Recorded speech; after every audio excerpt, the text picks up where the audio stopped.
mí pues los de reputación nada nuevo me comunicaron. Antes, por el contrario, como vieron que me había sido encomendado el evangelio de la incircuncisión, como a Pedro el de la circuncisión, pues el que actuó en Pedro para el apostolado de la circuncisión, actuó también en mí para con los gentiles. Y reconociendo la gracia que me había sido dada, Jacobo, Cefas y Juan, que eran considerados como columnas, nos dieron a mí y a Bernabé la diestra en señal de compañerismo, para que nosotros fuésemos a los gentiles y ellos a la circuncisión. Solamente nos pidieron que nos acordásemos de los pobres, lo cual también procuré con diligencia hacer. Oremos a nuestro Dios, Padre.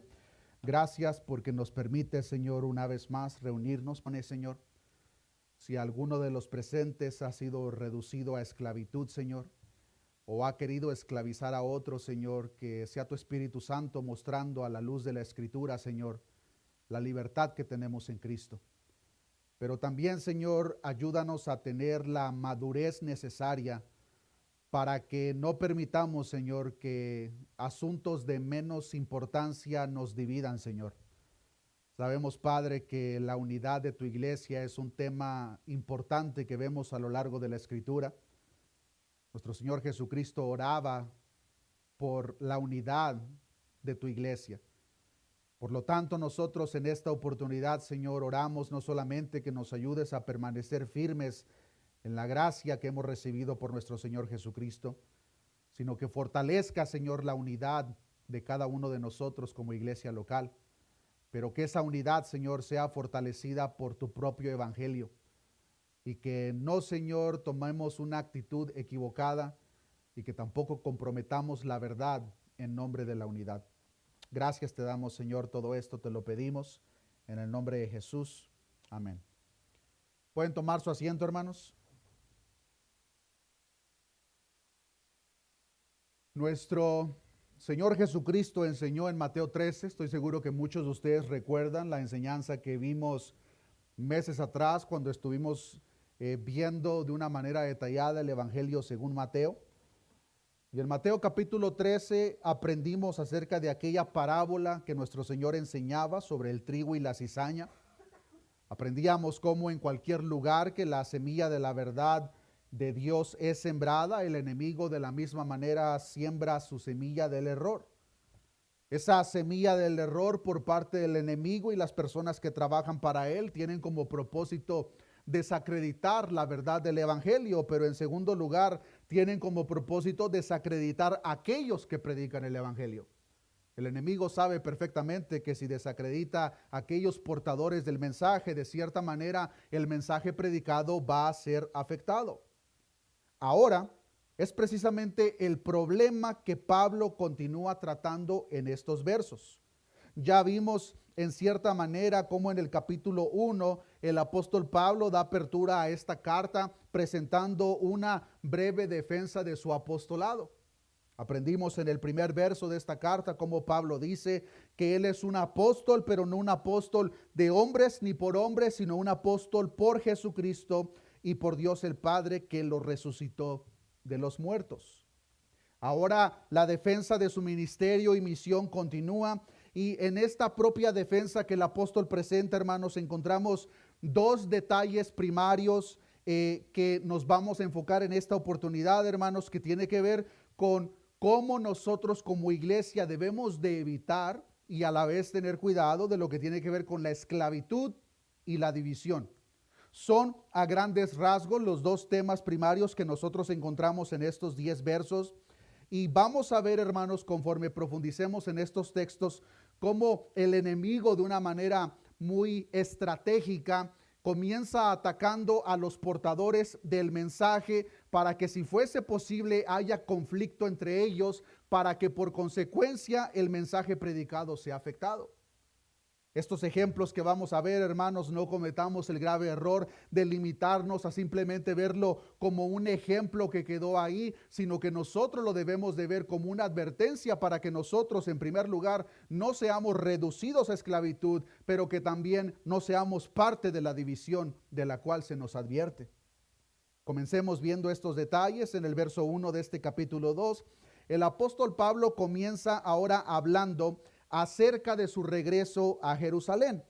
Interesantemente, como lo vemos en el verso 1, hermanos, ya pasaron 14 años. Este detalle es importante porque cuando nosotros vemos la carta a los Gálatas podemos pensar que de principio a fin está relatando lo que sucedió un fin de semana. Pero claramente cuando nosotros vemos los detalles nos damos cuenta de que en realidad ya pasaron muchos años. Dice el verso 1, después, pasados 14 años, subí otra vez a Jerusalén con Bernabé, llevando también conmigo a Tito. Pero subí según una revelación, y para no correr o haber corrido en vano, expuse en privado a los que tenían cierta reputación el evangelio que predico entre los gentiles. Si recordamos, hermanos, la semana pasada aprendimos acerca de la conversión del apóstol Pablo en camino a Damasco.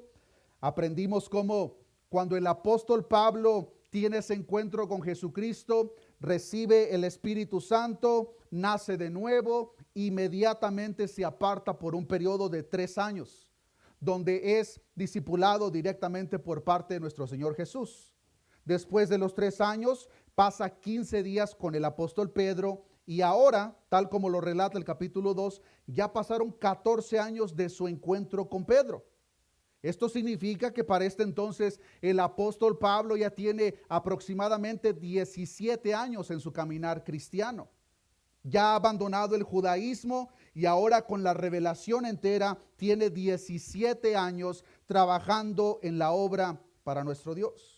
17 años en los cuales el apóstol Pablo ha estado trabajando, predicando el evangelio y a la vez plantando iglesias, como lo vemos en el resto de sus cartas.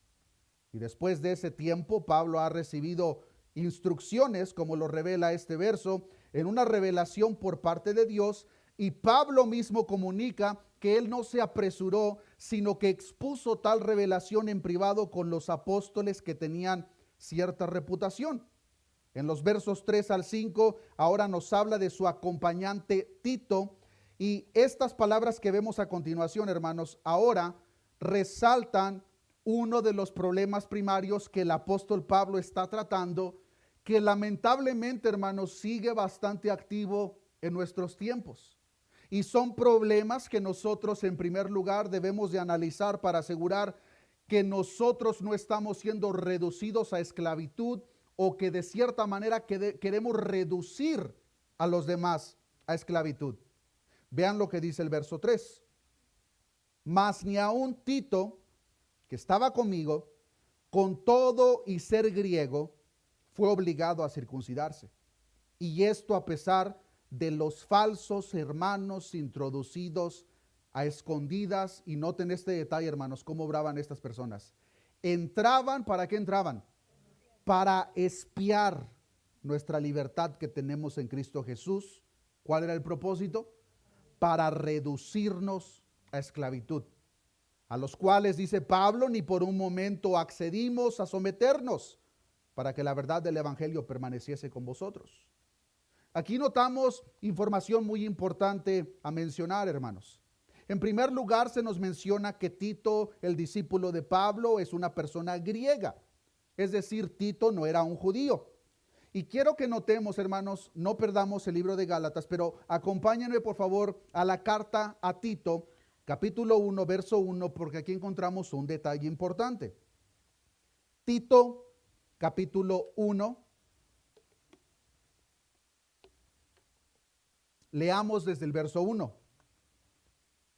Dice la palabra de Dios: Pablo, siervo de Dios y apóstol de Jesucristo, conforme a la fe de los escogidos de Dios y el conocimiento de la verdad que es según la piedad, en la esperanza de la vida eterna, el cual Dios, que no miente, prometió desde antes del principio de los siglos, y a su debido tiempo manifestó su palabra por medio de la predicación que me fue encomendada por mandato de Dios nuestro Salvador. Verso 4. A Tito, ¿y cómo lo llama? Verdadero hijo en la común fe. Gracia, misericordia y paz de Dios Padre y del Señor Jesucristo nuestro Salvador. Tito, como Pablo mismo lo menciona, inspirado por el Espíritu de Dios, era un verdadero hijo en la fe. Entonces, Tito era un verdadero hijo en la fe que no era judío sino griego, y en el contexto de los detalles presentados en la carta a los Gálatas, esto es muy importante, hermanos, porque Tito era un verdadero cristiano, como se espera que nosotros también. Pero Tito, hermanos, era una prueba viva y clara de que la circuncisión o las regulaciones mosaicas no aportaban absolutamente nada para su salvación. Pablo mismo da testimonio de que Tito era un verdadero hijo de Dios, un hermano en la fe que no se había circuncidado. El contexto general de la carta trata con los judaizantes, que en este caso específico enseñaban que para que una persona fuese salva se debía de circuncidar. Y este problema, hermanos, no solamente lo vemos en el libro de Gálatas, sino que quiero que ahora notemos un relato, hermanos, paralelo a lo que está pasando en Gálatas y que posteriormente veamos la aplicación para nosotros, porque seguramente muchos de los presentes estarán pensando, bueno, pero es que a mí nadie me está tratando de convencer de que me circuncide. Y es verdad, pero hay otro tipo de esclavitud, hermanos, o la misma esclavitud reflejada de una manera diferente para nosotros en este tiempo. Pero para notar esto, hermanos, acompáñenme al libro de Hechos, capítulo 15. No vamos a leer todo el capítulo, pero sí quiero que leamos algunos versos de este capítulo 15. En el capítulo 15 de Hechos, hermanos, el tema principal que se relata a lo largo del capítulo es los temas tratados en el concilio de Jerusalén. Y dice Hechos capítulo 15, verso 1. Entonces algunos que venían de Judea enseñaban a los hermanos. ¿Qué es lo que enseñaban? Si no circuncidáis conforme al rito de Moisés, no podéis ser salvos. Si ustedes quieren ser salvos, deben de circuncidarse. Pasemos al verso 10, donde ahora el apóstol Pedro se pone de pie y dice lo siguiente. Ahora pues, ¿por qué tentáis a Dios poniendo sobre la cerviz de los discípulos un yugo que ni nuestros padres ni nosotros hemos podido llevar? Antes creemos que por la gracia del Señor Jesús seremos salvos de igual modo que ellos. El apóstol Pedro entonces en el concilio de Jerusalén se levanta presentando defensa diciéndoles, ¿por qué están imponiendo reglamentos que ni siquiera ustedes y sus antepasados pudieron cumplir? Nosotros, como dice el verso 11, creemos que por la gracia de Cristo seremos salvos. Después de Pedro, Pablo, Bernabé hablan y finalmente Jacobo, y notemos lo que dice Jacobo en el verso 19. Por lo cual yo juzgo que no se inquiete a los gentiles que se convierten a Dios. Ese verso 19 resume el propósito principal de los textos que encontramos en Gálatas capítulo 2. Leo el verso 19 de este libro de Hechos en la traducción lenguaje actual. Dice, los que no son judíos han decidido ser seguidores de Dios. Yo creo que no debemos obligarlos a obedecer leyes innecesarias. Ese era el problema, que los judaizantes en Galacia estaban imponiendo leyes innecesarias como un requisito de salvación. ¿Quieres ser salvo? Ok, debes de circuncidarte. Y ese es el problema primario que Pablo ahora está tratando en Gálatas capítulo 2. Lo interesante, hermanos, es cómo estas personas llevaban a cabo este trabajo.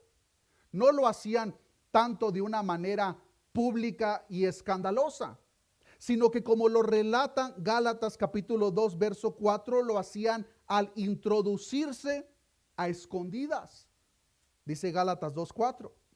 Y esto a pesar de los falsos hermanos introducidos a escondidas que entraban para espiar nuestra libertad que tenemos en Cristo Jesús para reducirnos a esclavitud. Leo el mismo verso 4 en la traducción lenguaje actual. Dice, tuvimos esa reunión porque hubo algunos que a escondidas se metieron en el grupo de la iglesia para espiarnos. Esos falsos seguidores solo querían quitarnos la libertad que Jesucristo nos dio y obligarnos a obedecer las leyes judías. Pablo, hermanos, mucha atención, llama a estas personas que se habían infiltrado, que querían quitar la libertad de los hermanos que habían recibido en Cristo, los llama falsos hermanos, falsos seguidores. Y esto es clave, hermanos. Esto es clave porque estas personas ni practicaban verdaderamente la ley mosaica en el judaísmo, ni siquiera practicaban verdaderamente el cristianismo.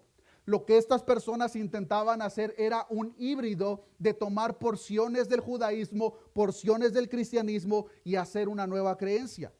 Lo cual, hermanos, es imposible, porque la gracia no es compatible con el mensaje de obras. Si la gracia que nosotros predicamos, recibida por parte de nuestro Señor Jesucristo, le tenemos que agregar algún requisito, deja de ser gracia. Por lo tanto, hermanos, mucha atención. Sé que lo que voy a decir va a sonar controversial, hermanos, pero es lo que este verso o este capítulo nos enseña. Es imposible ser un verdadero cristiano y ser un legalista al mismo tiempo. Es imposible, hermanos. La semana pasada hablábamos de cómo es imposible ser salvo y que no hayamos experimentado un cambio en lo absoluto. Cuando la salvación de Dios se efectúa en nosotros, inevitablemente va a haber un cambio radical en la vida de esa persona. Pues ahora estos textos nos enseñan que es imposible ser un verdadero cristiano y ser un legalista. Ahora sé que nosotros en nuestras conversaciones comunes y diarias usamos la frase cristiano legalista, pero ese es un oxímoron, hermanos, es una contradicción. Es como decir que el fuego es helado, o como decir que la luz es oscura, o decir que es una copia original. No puede ser fuego si está helado, no puede ser luz si está oscuro, y no puede ser original si es una copia. De la misma manera, no puede ser cristiano y ser legalista a la vez. Ahora, puede que un verdadero cristiano tenga rasgos de legalismo previo, pero es imposible que un verdadero cristiano sea legalista, porque la propia definición del legalismo es completamente contraria a la salvación por gracia. En otras palabras, nosotros, hermanos, somos salvos cuando entendemos el evangelio tal como ha sido entregado. Somos salvos por gracia. Lo cual significa que si yo verdaderamente entiendo ese mensaje, entiendo en lo más profundo de mi ser que no hay obra alguna que yo le pueda atribuir. Pues si yo creo equivocadamente que le puedo atribuir, claramente es un indicativo que la salvación que he creído no es la salvación que Cristo nos ha entregado, que es solamente por gracia. Entonces, cuando notamos esto, hermanos, podemos ver de una manera inmediata lo incompatible que es el mensaje de la salvación por gracia y el legalismo. Porque para el legalista, hermanos, la gracia de Cristo no le es suficiente. Al legalista le es necesario imponer sus propias obras. Y hermanos, por pequeño o grande que sea el requisito que nosotros queremos imponer para la gracia de nuestro Señor Jesucristo, deja de ser gracia. Ya no es entonces por gracia. Hacer cualquier cosa para ganarse la salvación entonces equivale a tergiversar la gracia. Porque ahora ya es un resultado de algo que nosotros hicimos, lo cual es imposible. Y estos falsos hermanos entraron a escondidas a la iglesia de Galacia para hacer precisamente eso. Y lo hacen de tal manera que entran a escondidas a espiar. Comienzan a espiar para que cuando vean a aquellos hermanos que habían recibido esta libertad por la gracia de Cristo, llevarlos otra vez más a la esclavitud de la cual habían sido librados. Los judaizantes, hermanos, no podían tolerar un evangelio que no estuviese ligado a las leyes y a los rituales que ellos practicaban. Su visión de la salvación se centraba en lo que ellos podían hacer, no en lo que Cristo hizo por ellos. Querían o creían que con sus propios méritos iban a ganar el favor de Dios, lo cual es imposible. Una vez más, cada uno de nosotros podemos pensar, pero es verdad, pero a mí nadie me ha intentado de convencer de que me circuncide, y eso es verdad. Seguramente en nuestra cultura eso vez va a ser un problema para nosotros. Pero eso no significa, hermanos, de que el mismo problema que Pablo está tratando en esta carta, en el capítulo 2, no sigue activo en nuestros tiempos. Hay dos maneras primarias en las que nosotros lo vemos. La primera es cuando nosotros nos encontramos con el evangelio de la gracia, pero. ¿Cuál es ese evangelio? Ese evangelio es el salvo de que somos salvos por la gracia, pero te debes de bautizar. Somos salvos por la gracia, pero debes de vestirte así. Somos salvos por la gracia, pero debes de celebrar esto. Y si no cumples con estos requisitos, la salvación que supuestamente es por gracia, ahora es afectada en ti, de tal manera que no la has recibido de una manera completa. Este falso evangelio, primordialmente predicado por los falsos cristianos, viene de los legalistas. Pero lamentablemente, hermanos, también viene de algunos genuinos cristianos que continúan teniendo rasgos de legalismo previo. Y estas cosas son dos diferentes. Una cosa, hermanos, es ser un legalista, porque una vez más, un legalista es completamente el contraste a un verdadero cristiano que ha entendido el evangelio por gracia. Pero otra cosa es ser un verdadero cristiano que continúa acarreando con él o con ella misma rasgos de un previo legalismo que antes tenía. Es como que esa persona ahora ha entendido que somos salvos por gracia, pero hay ciertas áreas en su vida legalistas a las cuales no está dispuesto a soltar. Y este falso mensaje es primordialmente predicado por este tipo de personas. Y lamentablemente, hermanos, eso lo vemos dentro de la misma iglesia. Y de la misma manera como estos falsos estaban espiando, las personas legalistas o aquellos que tienen rasgos de legalismo hacen exactamente lo mismo. Este tipo de personas, hermanos, andan espiando a los hermanos en la fe para ver quién está viviendo y quién no está viviendo de acuerdo a sus propios preceptos. Hermanos, espero que cada uno de nosotros entendamos una verdad fundamental. Y esta verdad fundamental, hermanos, es de que cada persona que ha sido salva verdaderamente por Cristo está en un proceso de santificación progresiva y continua. Y ese proceso de santificación, hermanos, como lo hemos explicado, no va a terminar mientras nosotros estemos en vida. Ese proceso se va a consumir cuando estemos en la presencia del Cordero. El problema viene a ser, hermanos, que aunque el legalista o el que tiene rasgos de legalismo entiende este principio que acabo de compartir, su manera de espiar es muy sutil. ¿A qué me refiero? Quiere decir, hermanos, que si el legalista es chismoso, va a ser muy misericordioso con los otros chismosos. Pero si el legalista considera que él o ella viste de la mejor manera, de la manera más modesta, va a estar espiando para ver quién no está vistiendo de acuerdo a su propio precepto. Si el legalista es mentiroso, es demasiado misericordioso con los otros mentirosos. Pero si el legalista se abstiene de ciertas celebraciones por su propia conciencia, ataca después de espiar a aquellos que sí son partes de tales celebraciones. Entonces, el legalista moderno, hermanos, es demasiado misericordioso con los mismos pecados que él comete. Pero con aquellas áreas que él o ella, de acuerdo a su propio precepto, tiene bajo control, anda espiando. A ver a quién encuentra que no está viviendo de acuerdo a su propio precepto. Y hermanos, mucha atención. Uno de los más grandes errores que nosotros como cristianos podemos cometer es pensar que el proceso de santificación que Cristo lleva en mí va a ser el mismo que está llevando con ustedes. Hermanos, en esta iglesia local hay una diversidad de deficiencias en cada uno de nosotros.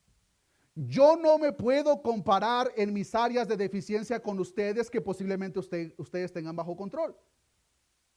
Pero el que tiene rasgos de legalismo le encanta. ¿Por qué? Porque cuando compara esas áreas con aquellas personas que no están cumpliendo lo que él o ella sí, es una oportunidad perfecta para que se levante el cuello. Entonces ahora esa persona, depositando su confianza en sus obras, se siente más santo o más cerca del trono de Dios que aquella persona que no viste de acuerdo a su propio precepto. Nos damos cuenta, hermanos, cómo aunque el problema de la circuncisión no es tan aplicable para nosotros, el problema central y el corazón continúa activo alrededor de nosotros. Hermanos, actuar de tal manera no solamente muestra esos rasgos legalistas en nuestro corazón, sino que resulta en cabezas cortadas dentro de la congregación, lo cual por consecuencia causa división. Y el problema principal de esto, hermanos, una vez más, es asumir que Dios trata las mismas imperfecciones en todos de la misma manera y al mismo tiempo. Entonces es muy fácil, hermanos, cuando una persona tiene ciertas áreas bajo control que él o ella considera, espiar y ver quién no está viviendo de tal manera para que él se sienta un poco más santo. Bueno, yo sí soy un pecador, soy chismoso, engaño a mi esposa y hago esto, pero por lo menos yo no me he visto como el hermano. Busca las manchas en los demás, en las áreas que él o ella tiene bajo control, para sentirse superior. Pero no se diga de aquellas cosas que él sí está fallando. No, hermanos, la gracia y misericordia de Dios es muy selectivo. Hermanos, Dios está santificando a un grupo de pecadores aquí presentes y el proceso de santificación es diferente al tuyo. No esperes que el caminar y el progreso de cada cristiano alrededor de nosotros va a ser igual al tuyo. Tú estás batallando con ciertas áreas, otros hermanos están batallando con otras áreas. Deja de compararte. Si te quieres comparar con alguien, compárate con Cristo. Porque no importa, si nosotros nos comparamos con Cristo, vamos a ver la perfección de Cristo y la maldad de nosotros, lo cual va a impedir que nos levantemos el cuello.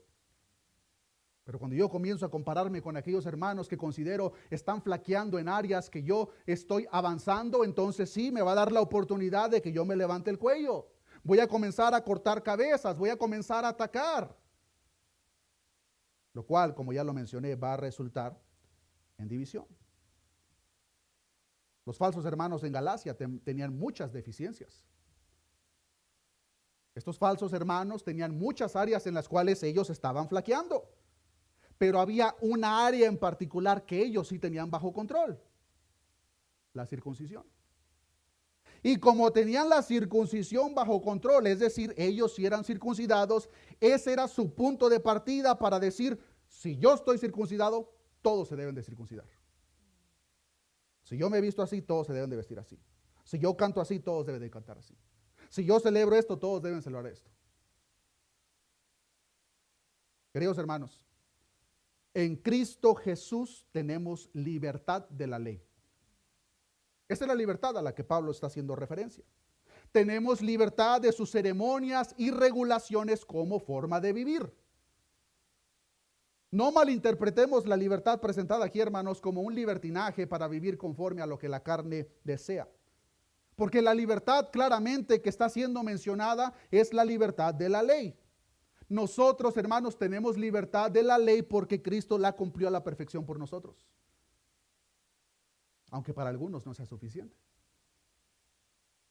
Al legalista el mensaje de la gracia le ofende, porque no se puede levantar el cuello. ¿Y qué hay de mis obras? Pero es que, hermano, tú no sabes cuánto me esfuerzo yo. Tú no sabes cuánto he predicado a mis vecinos. Tú no sabes qué tanto me congrego. Tú no sabes qué tanto ofrendo.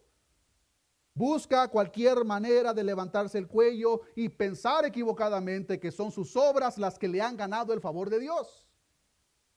Y si no cumple esa lista de reglamentos, entonces ahora el favor de Dios se apartó. Pero si vuelve a hacer las buenas obras, se lo vuelve a ganar. Hermanos, Dios es inmutable. Dios no cambia. Eso significa, hermano, que Dios no te va a amar más la próxima semana o el próximo año de lo que te ama hoy. Eso es imposible, hermanos. Dios no cambia. Dios no reacciona de acuerdo a nuestras actitudes. Dios no cambia. Cuando nosotros nos topemos con este mensaje, hermanos, que nos quiere esclavizar a un legalismo, o que nos topemos con estos legalistas, debemos de tener la misma reacción tanto de Pablo como Tito, revelado en el verso 5. Dice Pablo, después de presentar esta advertencia, dice: a los cuales, hablando de los judaizantes, falsos hermanos, ni por un momento accedimos a someternos, para que la verdad del evangelio permaneciese con vosotros. El verso 5 en la traducción lenguaje actual dice: pero ni por un momento nos dejamos convencer, pues queríamos que ustedes siguieran obedeciendo el verdadero mensaje de la buena noticia. El verdadero mensaje de la buena noticia está libre de obras, porque es por gracia. Del verso 6 en adelante, ahora Pablo nos habla más acerca de su comisión. Y a la vez, hermanos, ahora entramos en el segundo punto importante que está ampliamente conectado con el primero. Notemos el verso 6. Pero de los que tenían reputación de ser algo, lo que hayan sido en otro tiempo, nada me importa. Dios no hace acepción de personas. A mí, pues, los de reputación nada nuevo me comunicaron. Antes, por el contrario, como vieron que me había sido encomendado el evangelio de la incircuncisión, como a Pedro el de la circuncisión, pues el que actuó en Pedro para el apostolado de la circuncisión, actuó también en mí para con los gentiles.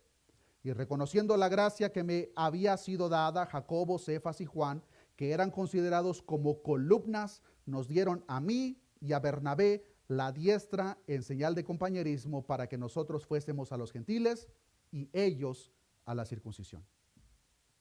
Pablo ahora está siendo un poco modesto al referirse a los 12 como los que tenían reputación de ser algo, los 11. Pero también, hermanos, hay una pizca de sarcasmo en las palabras presentadas por Pablo en este verso. Y la razón por la cual digo que hay una pizca de sarcasmo, hermanos, es porque los falsos hermanos que se habían introducido en la iglesia de Galacia hacían una distinción entre Pablo y los 11.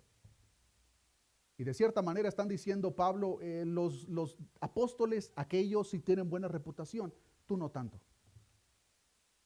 Pablo, el mensaje que ellos están predicando, si es el bueno, el que tú estás predicando, no tanto. Están haciendo una aparente distinción entre Pablo y los 12.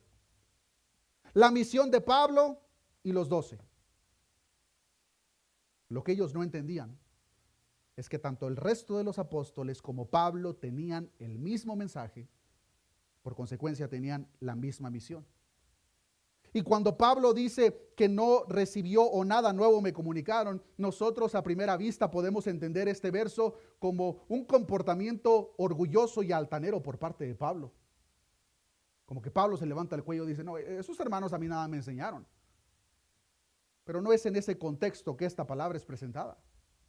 Esta frase es presentada más bien en el sentido de que el mensaje de Pablo, el de Pedro y los apóstoles, era el mismo, de tal manera que ellos ni le agregaron ni le quitaron nada al mismo mensaje que Pablo estaba predicando. En otras palabras, todos los apóstoles, incluyendo Pablo, estaban predicando la salvación por gracia. Por eso dice Pablo: lo que hayan sido en otro tiempo no me importa, los de reputación nada nuevo me comunicaron. El mensaje es el mismo. Ahora, ¿por qué Pablo presenta defensa ante esto? El propósito primario de estos falsos hermanos era poner a Pablo en contra tanto Pedro como el resto de los apóstoles. Y hermanos, nuestro enemigo es muy estratégico en la manera en que él trabaja. Pues claramente, si nos ponemos a pensar, hermanos, ¿qué hubiese sucedido si lo que acusaban a Pablo era verdadero y resultaba en un pleito apostólico a ese nivel entre Pablo y Pedro? Sin duda alguna, el mensaje y la misión encomendada iba a ser estorbado. Pero ese no era el caso, porque la misión de Pablo era la misión igual a la de Pedro y el resto de los apóstoles. Era la misma misión, era el mismo mensaje. Lo único que sí era diferente era la audiencia a la que cada uno de ellos era enviado a predicar. Dice el verso 7 en la traducción lenguaje actual: más bien ellos comprendieron que a Pedro se le había encargado anunciar la buena noticia a los judíos. y que a mí se me había encargado anunciarla a todos los que no lo son. Una vez más, hermanos, el judío y el no judío es salvo de la misma manera. No hay dos caminos al cielo, solamente hay uno, y es que es Jesucristo. Arrepintiéndonos de nuestros pecados y depositando nuestra confianza en Él. Eso es lo que están atacando.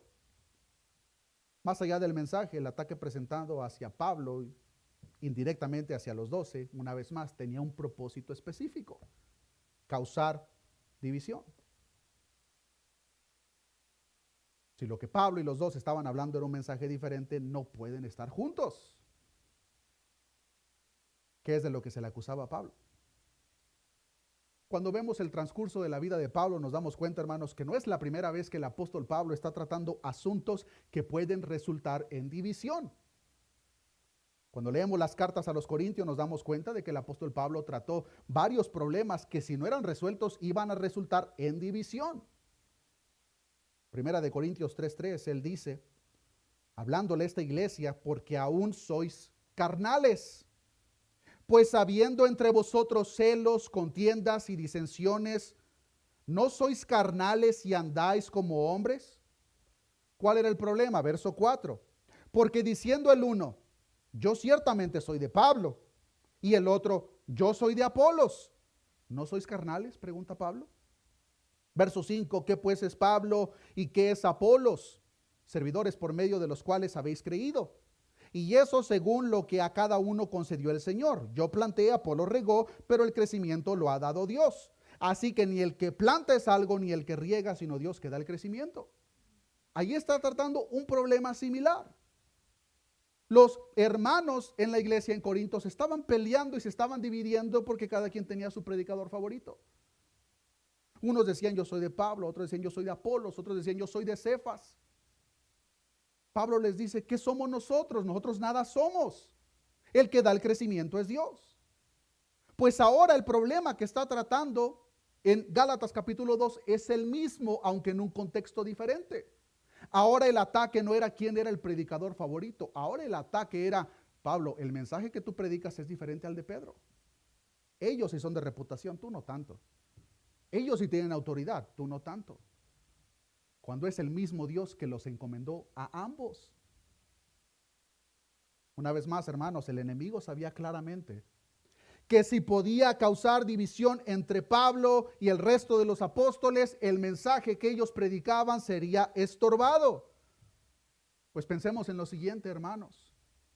¿Cómo iban a dar testimonio de aquel a quien predicaban si estuviesen peleados entre ellos mismos?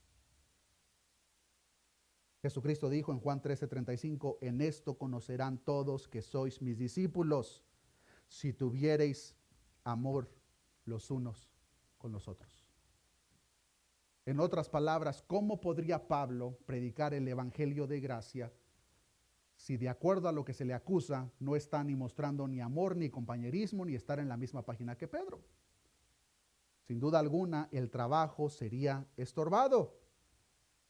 No solo Pablo da testimonio de cómo los consultó en cuanto al mensaje recibido para que se dieran cuenta que era el mismo, sino que notemos lo que dice el verso 9 de Gálatas capítulo 2.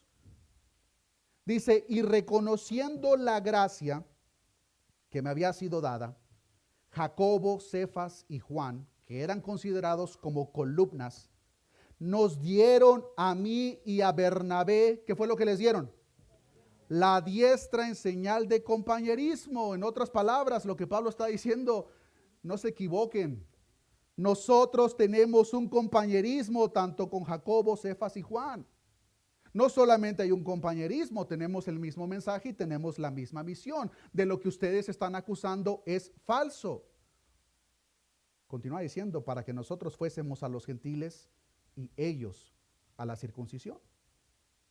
El mismo verso en la traducción lenguaje actual dice Santiago, Pedro y Juan, que eran considerados los líderes más importantes de la iglesia, se dieron cuenta de ese privilegio que Dios me había dado.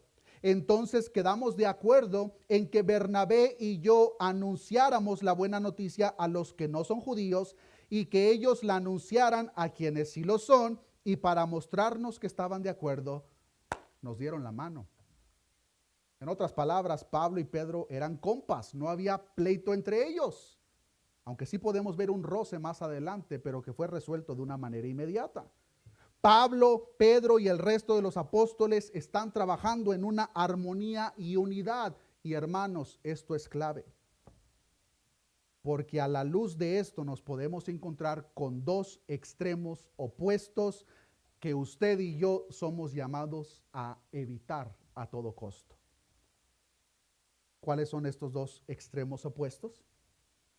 El primero, por un lado tenemos a la iglesia dividida por todos los asuntos, incluyendo los más pequeños. Es lamentable, hermanos, que hoy en día haya iglesia dividida porque uno celebra esto y el otro no. Iglesia dividida porque los detalles menores del regreso de nuestro Señor Jesucristo. Iglesia dividida porque este cree en ciertos dones y el otro no.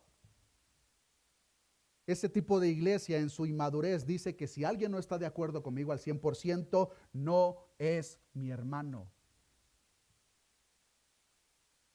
Hermanos, eso es una inmadurez. La iglesia de nuestro Señor Jesucristo no puede estar dividida por esos asuntos de segunda importancia. Pero hay otro extremo que de la misma manera debemos de evitar. Y el otro extremo, del otro lado, está la iglesia que todo tolera en nombre de la unidad. Su deseo por la aparente unidad es mayor que el amor que dicen tener por la verdad, por lo tanto están dispuestos a comprometerla. Y hermanos, esto era en parte algo que platicábamos ayer con los hermanos. Los asuntos fundamentales del evangelio no son negociables. Los asuntos fundamentales del evangelio no son negociables. Pablo, Pedro y los apóstoles entendían eso. Por eso, aunque podemos ver pequeñas diferencias entre ellos en asuntos secundarios, ellos permanecen unidos en la misma misión por la predicación del evangelio. ¿Y cuánto tenemos que aprender nosotros de eso, hermanos? Porque lamentablemente hoy en día sí existe mucha división porque consideramos ese hermano no está de acuerdo, no tiene la misma postura que yo al 100%. Y la iglesia se divide. Y por el otro lado tenemos aquellos que están dispuestos a ganar la unidad comprometiendo la verdad. Un ecumenismo. Pablo claramente estaba unido con Pedro y el resto de los apóstoles, pero lo que los unía era la misión por el evangelio. Por eso dice el verso 9 de Gálatas 2, y reconociendo la gracia que me había sido dada a Jacobo, Cefas y Juan, que eran considerados como columnas, nos dieron a mí y a Bernabé la diestra en señal de compañerismo, para que nosotros fuésemos a los gentiles y ellos a la circuncisión. En otras palabras, nosotros nos vamos a los gentiles a predicar, ustedes váyanse con los judíos a predicar el mismo mensaje, porque es una sola iglesia, un solo pueblo y un solo Dios. Hermanos, no hay dos mensajes, no hay dos pueblos, no hay dos iglesias, hay solamente una iglesia que es unida por lo que Cristo hizo a favor de cada uno de nosotros en la cruz del Calvario. Eso es lo que nos une, hermanos. Y nosotros no podemos perder de vista ese punto central cuando tenemos diferencias en asuntos de menor importancia en medio de nosotros. Porque cuando eso pasa, va a resultar inevitablemente en división. Y hermanos, una iglesia dividida, téngalo por seguro que no puede cumplir la misión encomendada por Dios de la manera que se le ha presentado. Finalmente podemos encontrar una encomienda que Pablo y Bernabé reciben por parte de los 12 en el verso 10 de Gálatas capítulo 2. Dice la palabra de Dios, solamente nos pidieron que nos acordásemos de los pobres, lo cual también procuré con diligencia hacer. Esta petición o encomienda por parte de los apóstoles hacia Pablo y Bernabé no era una encomienda doctrinal, sino más bien práctica. Y esta encomienda, hermanos, es muy importante que la veamos de acuerdo al contexto histórico, porque hay un detalle importante a mencionar en cuanto al contexto histórico de un acontecimiento, hermanos, que está pasando durante este tiempo. ¿Y qué es lo que está pasando? Que hay una tremenda hambruna que azotó la región, tal como fue profetizado por Agabo en Hechos capítulo 11, verso 28. Lo leo de una manera breve, dice Hechos 11:28, y levantándose uno de ellos, llamado Agabo, daba a entender por el Espíritu que vendría una gran hambre en toda la tierra habitada, la cual sucedió en tiempo de Claudio. Entonces los discípulos, cada uno conforme a lo que tenía, determinaron enviar socorro a los hermanos que habitaban en Judea, lo cual en efecto hicieron, enviándolo a los ancianos por mano de Bernabé y Saulo, Pablo.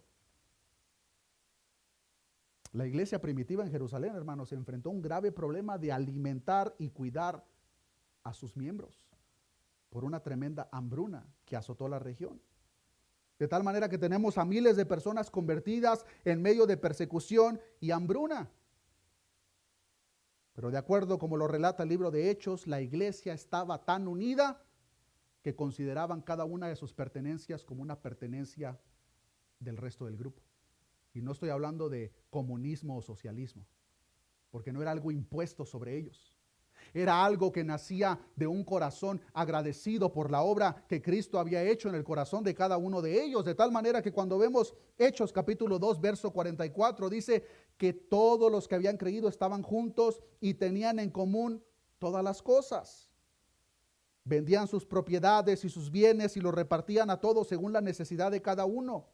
Y perseverando unánimes cada día en el templo y partiendo el pan en las casas, comían juntos con alegría y sencillez de corazón, alabando a Dios y teniendo favor con todo el pueblo. Y el Señor añadía cada día a la iglesia los que habían de ser salvos.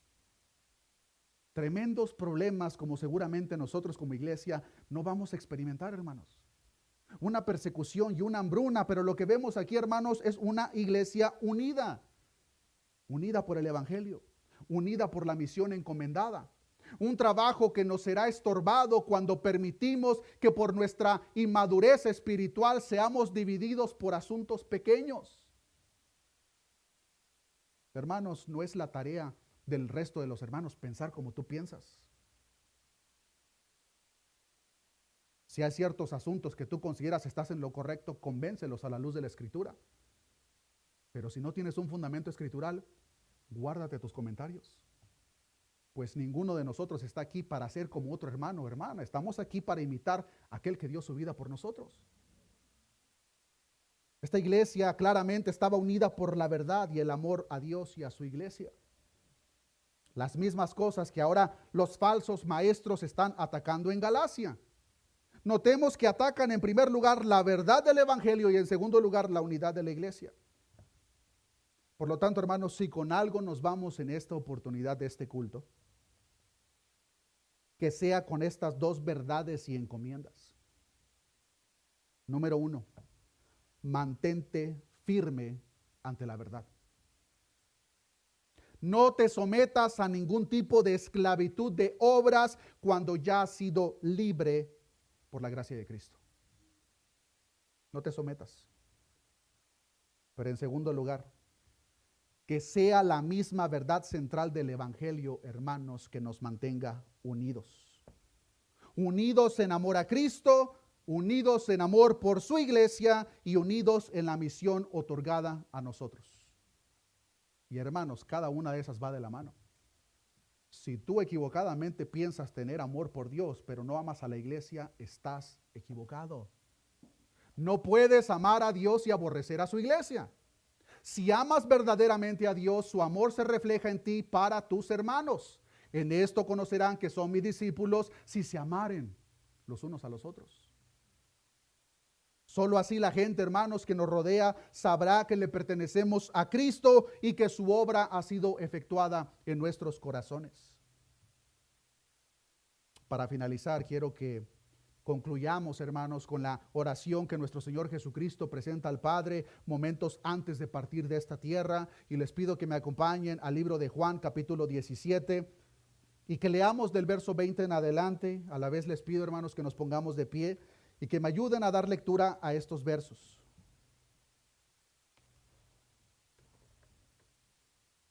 Juan, capítulo 17, verso 20. Esta es la oración por parte de nuestro Señor Jesucristo al Padre, y notemos, hermanos, cuál era uno de los asuntos primarios en el corazón de nuestro Señor y Salvador momentos antes de partir de esta tierra. Y Él dice en el verso 20, mas no ruego solamente por estos, sino también por los que han de creer en mí por la palabra de ellos. Verso 21, para que todos sean uno, como tú, oh Padre, en mí y yo en ti, que también ellos sean uno en nosotros, para que el mundo crea que tú me enviaste. La gloria que me diste yo les he dado para que sean uno, así como nosotros somos uno. Yo en ellos y tú en mí, para que sean perfectos en unidad, para que el mundo conozca que tú me enviaste y que los has amado a ellos como también a mí me has amado. De manera repetida, la petición central en esta oración por parte de nuestro Señor Jesús, hermanos, es que seamos perfectos en unidad. Y no podemos cumplir con esa unidad que Dios espera de nosotros cuando en nuestra inmadurez permitimos que esas diferencias secundarias nos dividan, hermanos. Pongamos atención al mensaje central del Evangelio y la cruz, y que sea eso lo que nos une en amor, y que entendamos por consecuencia, hermanos, la gran tarea y misión que tenemos por delante, que no solamente ha sido encomendada a los predicadores, sino también a ti, hermano, hermana. Pero esa misión no la podemos cumplir si nosotros como iglesia no estamos en la unidad que Dios espera de nosotros. Tomemos la misma postura del apóstol Pablo. Presentemos defensa cuando sea necesario y prediquemos el único mensaje verdadero que trae salvación a este mundo. Oremos a Dios. Padre, gracias te damos, Señor, por Cristo. Ese regalo de Cristo en la cruz del Calvario a favor nuestro, que nos ha otorgado por gracia la salvación. Gracias, oh Cristo, por ese regalo inmerecido. Pero ahora, Señor, entendemos a la luz de tu Escritura los peligros que siguen a nuestro alrededor miles de años después, de los cuales tú nos has advertido. Peligro, Señor, de abandonar la libertad que hemos recibido en ti para ser esclavizados a un mensaje de obras. Señor, no permitas que nosotros seamos esclavizados y abandonemos tu gracia. Y también líbranos, Señor, de intentar hacer lo mismo con los demás. Señor, no permitas que nuestra mirada sea centrada en los pecados e imperfecciones de los que nos rodean, sino que ayúdanos a ver internamente a nuestros propios pecados, Señor, para que nosotros podamos, con la ayuda de tu Espíritu Santo, crecer, imitando a nuestro Señor Jesucristo, el autor y consumador de nuestra fe. Señor, ayúdanos a no ser severos con los pecados de otros, al mismo tiempo que somos misericordiosos con los propios, sino por el contrario, Señor, ayúdanos a ser misericordiosos con los pecados de los demás y severos con los pecados propios. Sabemos, Señor, que cada uno de nosotros como hijos tuyos tenemos una responsabilidad individual. Ayúdanos, Señor, para que esa obra que tu Espíritu Santo continúa en la vida de cada uno de nosotros de santificación se continúe perfeccionando hasta el día de tu llegada. Señor, sabemos que hay una gran lista de deficiencias con las cuales nosotros continuamos batallando, pero confiamos, Señor, en que la obra de nuestro Señor Jesucristo en la cruz del Calvario es perfecta y en aquel día estipulado será manifiesta en su totalidad en nosotros, de tal manera que el pecado que ahora mora en nosotros será cosa del pasado. La justicia de Cristo será completamente sobre nosotros de una manera palpable. De la misma manera, Señor, te pedimos que nos ayudes a caminar en la unidad que tú esperas. La misma unidad, oh Cristo, por la cual tú orabas estando aquí en tierra, para que nosotros seamos uno como tú y el Padre son uno, Señor. Señor, genera esa madurez en tu iglesia. No permita, Señor, que seamos divididos por asuntos de menor importancia, sino ayúdanos, Señor, a caminar comprendiendo el caminar de cada uno de nuestros hermanos que es diferente al nuestro. Pero también, Señor, ayúdanos a jamás, Señor, comprometer las verdades del Evangelio. No permitas que buscamos la unidad al mismo tiempo que comprometemos tu verdad, Señor. Pues ese tipo de unidad es una unidad diabólica. Ayúdanos a estar unidos, Señor, pero por Cristo, el mensaje del Evangelio y lo que Cristo hizo por nosotros en la cruz del Calvario. Entendemos, Señor, que solamente estando en esa unidad podremos de una manera efectiva llevar a cabo la misión que nos has encomendado de predicar tu palabra hacia toda persona, Señor. Que esta iglesia, Señor, sea conocida porque se mantiene firme ante la verdad, que entiende que ha sido salvo por gracia y que trabajamos continuamente con la ayuda de tu Espíritu, Señor, para crecer en la unidad. Pues somos una iglesia, Señor, un pueblo comprado a precio de sangre. Gracias te damos, Señor, por ese enorme regalo. Ayúdanos